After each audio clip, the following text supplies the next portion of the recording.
We'll start with John and Dami. Dom and Johnny. Dom and Johnny. Dom and Johnny.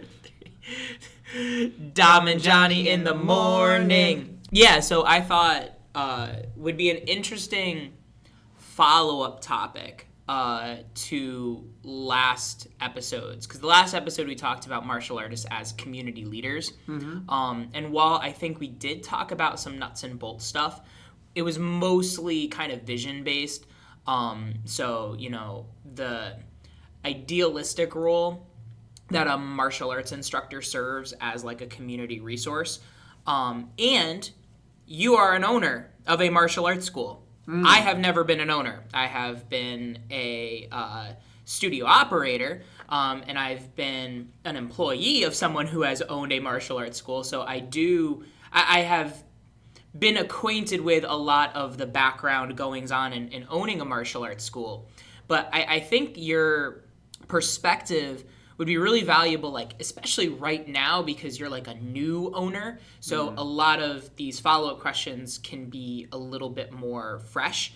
So if someone were interested in owning their own martial arts school, I guess my question is, what are the things that they should be aware of that isn't part of the dream? It's all the things that kind of go into it in the background that a lot of people don't expect.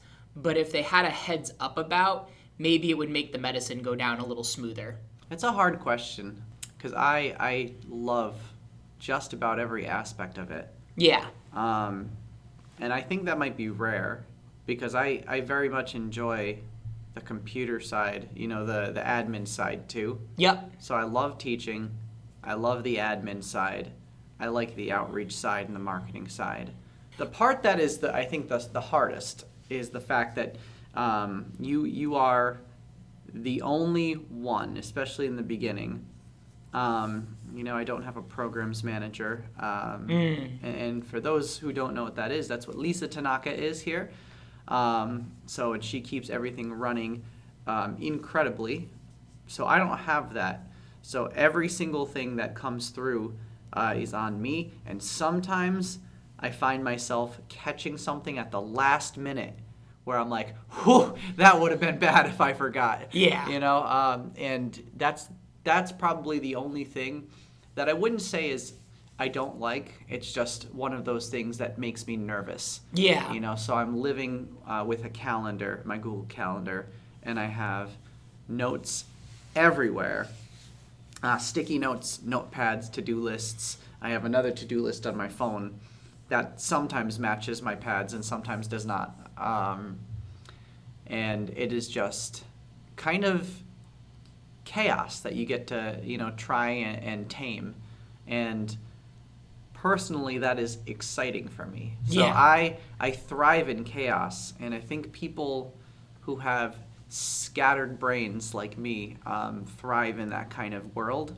I can't wait till I have like a programs manager. Yeah.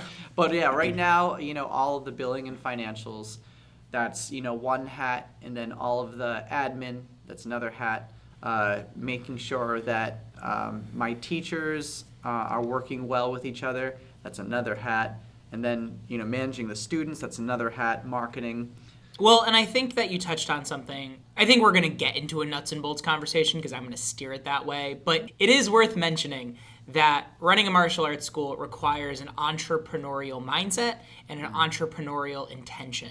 And I think especially listening to a lot of conversations that our mentor, Ken, has had with people, this is something I don't really relate to because I've always taken on more of the role of an intrapreneur, which is I don't own my own business, but I do things that are entrepreneurial within the framework of somebody else's business. So it's kind of like, it's one wheel within a larger wheel sort of thing. But a lot of entrepreneurs, they fall in love with a technical skill and then they want to monetize it.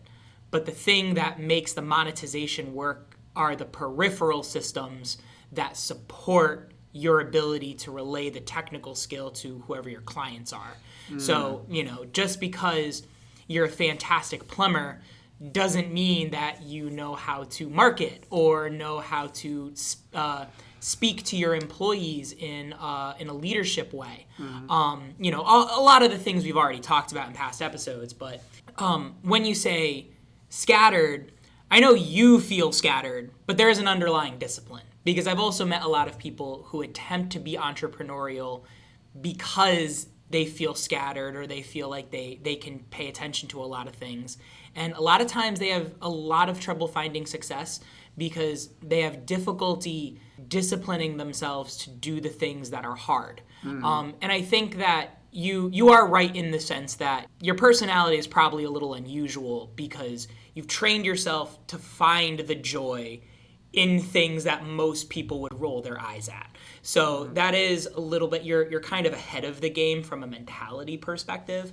But I guess to kind of narrow the question down a little bit, not necessarily something you think would be difficult, but just the thing that most people don't think about. So like, for example, you know, you already brought up having a programs manager, you know, somebody who can work the desk and kind of deal with paperwork and enrollment, setting up payments, that kind of thing. For anyone that wants to own a martial arts school, personally, I consider that the first investment. Huge difference. As soon as you can find the right person to be a programs manager, that's the thing that can bring your school from good to great, I think, the fastest, besides just having a clean professional facility and classes that are fun. But what would be the thing you think, like, let's say one of our up-and-coming leaders in our employment pipeline, for whatever reason, they're like, I want to own a martial arts school. What do you think would be the most surprising thing for them to learn stepping into that role? I would say it's probably something that they know but never thought of just from being here. So, and it's that it takes a village, you know, which is, you know, the story behind the logo above Mansfield and now above Marlboro. And I think a lot of people have this idea that they're going to walk into a studio and do it themselves. And I think most people that do that fail because it's inefficient. You have to get really lucky, and it takes more time. So having an initial investment in someone, at least one other person, makes a tremendous amount of difference.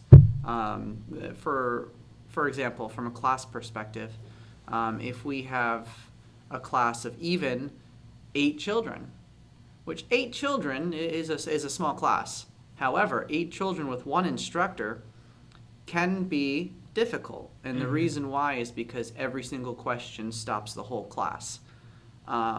Even though all 8 of them are completely manageable, you now as the leader have to make the decision whether you're going to take the question and stop the class or continue and ignore the question.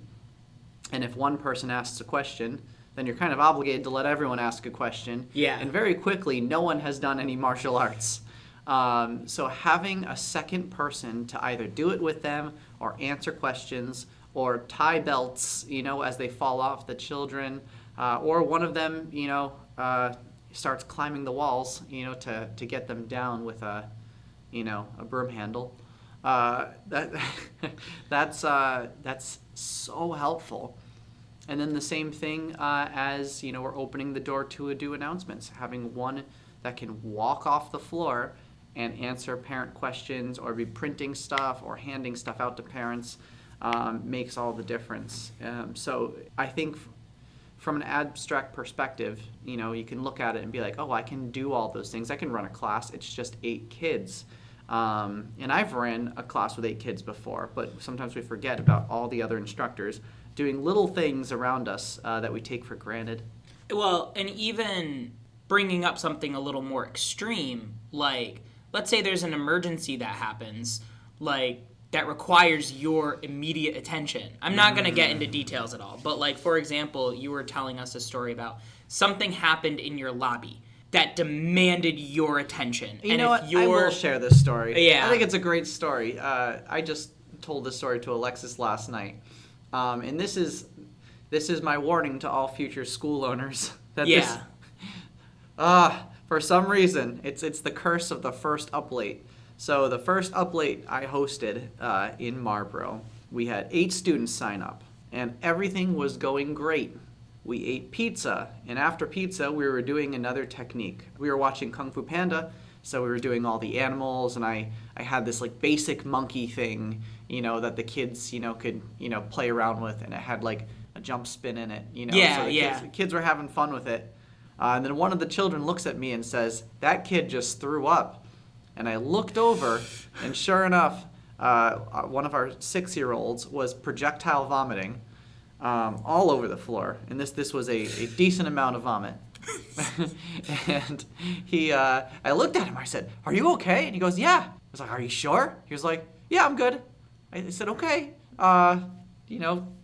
wash your face, maybe swish some water." So immediately, by myself, I had to say, "All right, everyone, go into the lobby." So everyone goes into the lobby while I really quick try and disinfect the mats and get the puke off of them.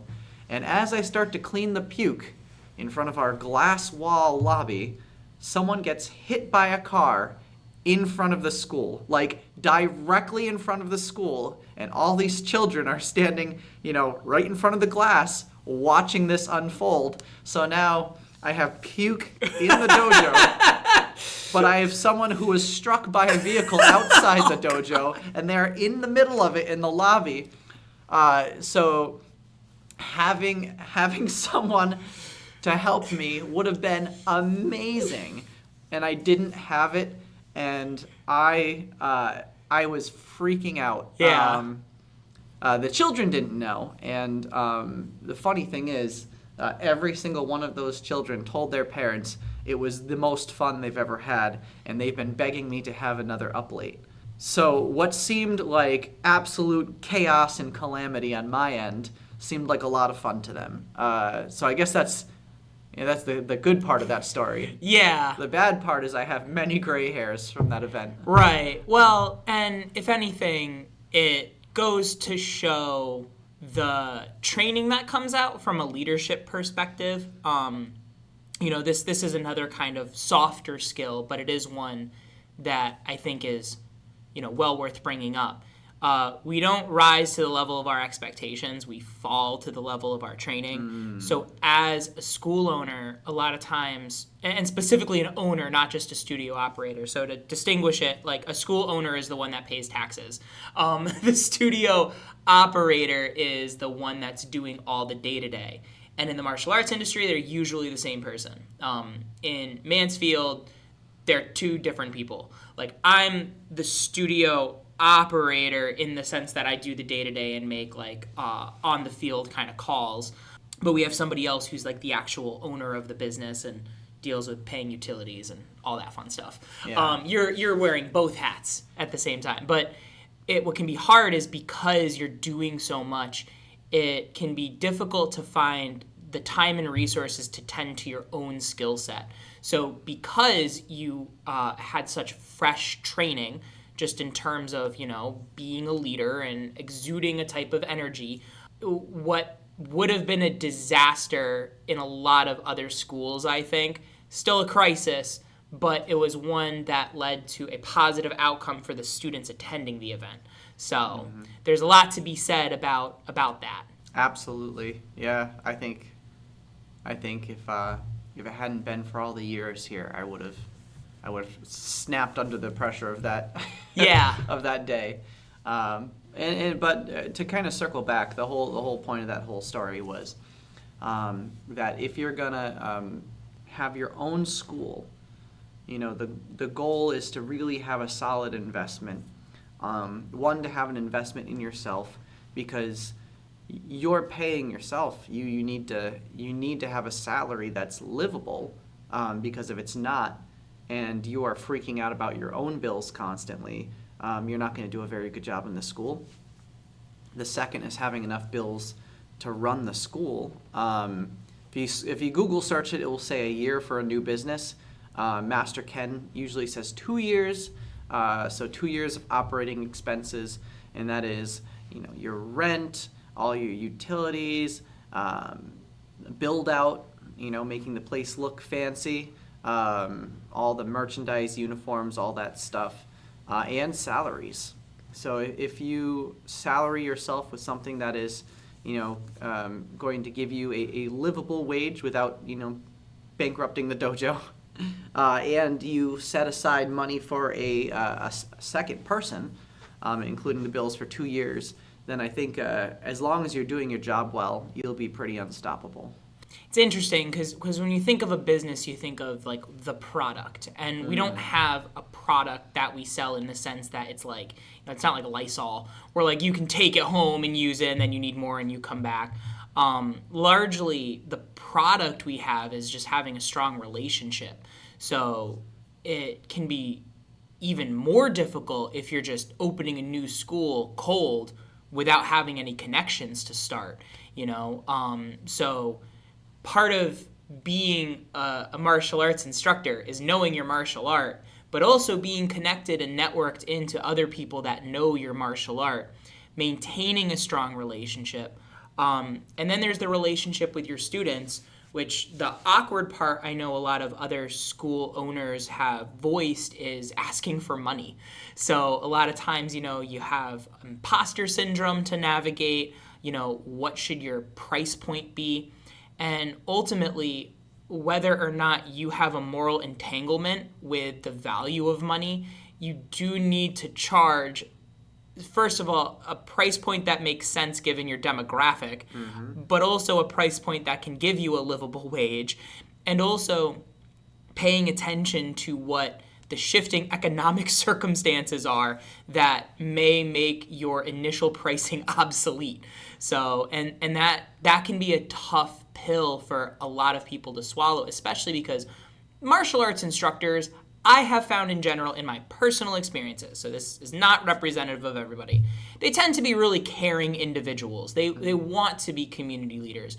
Most martial artists I know don't open a school because they just want to bleed a community dry, money-wise, right? There might be some other areas where that's more the norm, but from my experience, the reason why they've chosen this path is because of some more heart-like reason, right? It's not something where they're just trying to get... There's better, easier ways to get a lot of money really quickly. So this is a more integrated path that accounts for the money side as well as the heart side. But without money, it's hard to keep your heart beating. So do you have any experiences with conversations like that when it comes to charging or price points or... I think when I started, I did. And the hard part, and I came from sales, so I partially was comfortable with asking for the sale, but at the same time, and this is something that every, I think, martial arts studio owner has to overcome, is the idea that you're worth that price. And that's tough. Because at points, sometimes people will come in and they'll say, oh, I just don't have that. That's too much money. And, having to tell them, okay, that's okay, well, thank you for coming in, maybe some other time. But the fact is, we offer a premium product at even, when you compare it with other martial arts school, and not even so premium price. And I would be willing to bet that we offer a more in-depth and personal service. And not to shift points, because I'm sure you have more questions, but I think that's the other thing that I didn't mention before that you might not realize is how many hours you have to put into this. Yeah. And the beauty is, this is one of those jobs, so this is me being biased, so I apologize to anyone who disagrees with me, but I feel like in a normal job, you're working, let's say, a 9 to 5, and you're working to eventually make more money. But in 20 years, you'll still be working a 9 to 5. Yeah. And I feel like in the martial arts, you work like a 9 to 9.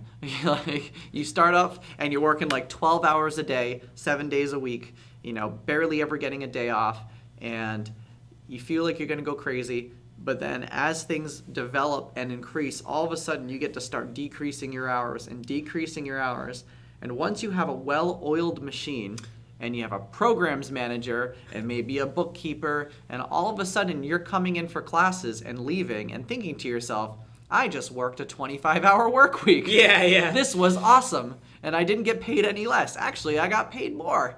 So it's a massive time investment, but I feel like the outcome compared to your typical job, and then this isn't just for martial arts. I think this is for entrepreneurs in general, but I think the martial arts especially. As you grow your business and delegate, you get to step back, away from some of those things, and I feel like you end up having a tremendous amount of time as long as you train your people right. And this will ebb and flow over time. I've seen it with, Ken over the years. Because we'll have massive instructor team. All of a sudden, half of them go to college. And then things change. More trainings have to be in there, or you guys felt it with the pandemic. And have to kick up marketing in a way that you haven't had to do in years. Yeah. So there's definitely an ebb and flow where now you have to pick it up, and maybe you were getting to come in for 25 hours a week, but now you're back to 50. Yeah. But I think that's kind of the fun, exciting part about being an entrepreneur, and only being a few months into this. For those that don't know, I'd been running the school for a year, but I've only owned it for a few months now. So this part of it is still pretty new to me. So I'm speaking as if I know what I'm talking about. Well, that's kind of why I wanted to ask you about it, though, because while it's very valuable to have, say, 30 years of experience owning and operating businesses and having this wealth of acquired knowledge, a lot of times it can be hard to speak to someone who's just starting out from also the perspective of someone that's just starting out. So when it's fresh, the realizations you're having feel a lot bigger, because you're like, oh, like this is something I hadn't thought about as being part of the business. Things like having expenses for 2 years, operating expenses up front.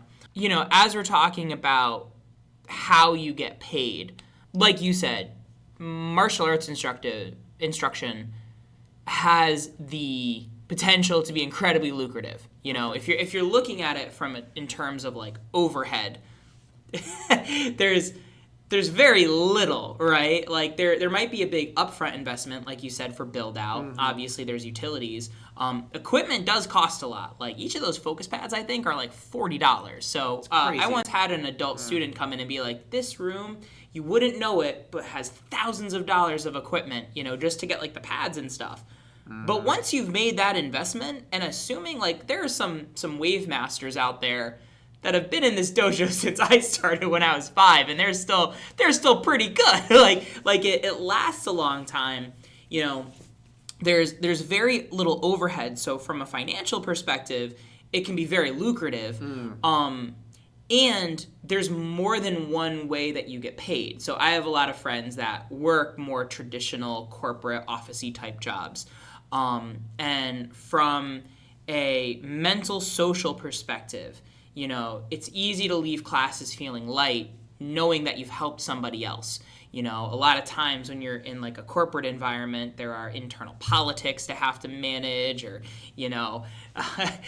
Catherine's birthday got forgotten, so she's going to hold on to that grudge. Like all these like outside things. Gosh, Catherine. Where, when you're there to get paid and you just happen to have a job, like you're getting money, but it's not you have to look somewhere else to find the fulfillment. Whereas this is a unique occupation, and where the fulfillment is really woven into the financial benefits, right? Yeah. And the other thing is just because it's health and wellness, and especially if you have a team, everyone can stay healthier more consistently. So, traditional 9 to 5, what I've been told, a lot of sitting, a lot of back pain. There's a lot of, you may be making more money at one point, but you're paying for it with your health. and it creates, I think it was the Dalai Lama who was like, you save up all this money only to spend it on your health because you get sick easier, and it's like this vicious cycle of like killing yourself and burning out to get more money that you now have to spend to recover and get yourself healthy again so you can try to earn more money. Whereas, in wild. the martial arts, I really do see it as like an example of the life spiral, where you're able to form strong relationships, you're able to contribute value, and you're able to tend to your own vitality without really having to sacrifice any one of those, but also not operating in the extremes that a lot of other, quote-unquote highly successful people sometimes do. And then just for entrepreneurs in general, one of the things that has really been nice, especially for anyone who has, just kind of a monkey mind like myself. I do my work at all hours of the day. So I usually try and get up early and get to the dojo fairly early. Even some days as early as 10 a.m. Yeah, you're way more disciplined than I am. But I'll get work done. And, sometimes 2 hours in, especially if I'm looking at a computer, I'll be looking at it and I can't read words anymore. So anyone that has ADHD knows exactly what I'm talking about. And all of a sudden, it just doesn't look like English. And you're just like, huh. And I can get up and walk down the street and just get breakfast. Yeah. And no one's being like, what are you doing? You're on the clock. Right. And it's nice. It's freeing. Or I have a list of things that I need to get done. And I will do them in the most chaotic order possible. That would give anyone who is type A a heart attack. Yeah. So I'll be, in the middle of, building some promotion in Canva, and then think to myself, I should really mop the mats. And then I'll mop the mats, and then I'll get back, and then I'll start to finish the Canva thing, start a new project, and then think to myself, oh, I should do this. And it's just, I just kind of ping pong back and forth, which is another thing I really enjoy about the job, because you're creating your to-do list, and the order you get it done and when you get it done is kind of up to you, and it's freeing. We'll start with John and Dami. Dom and Johnny. Dom and Johnny. Dom and Johnny. Dom and Johnny in the morning.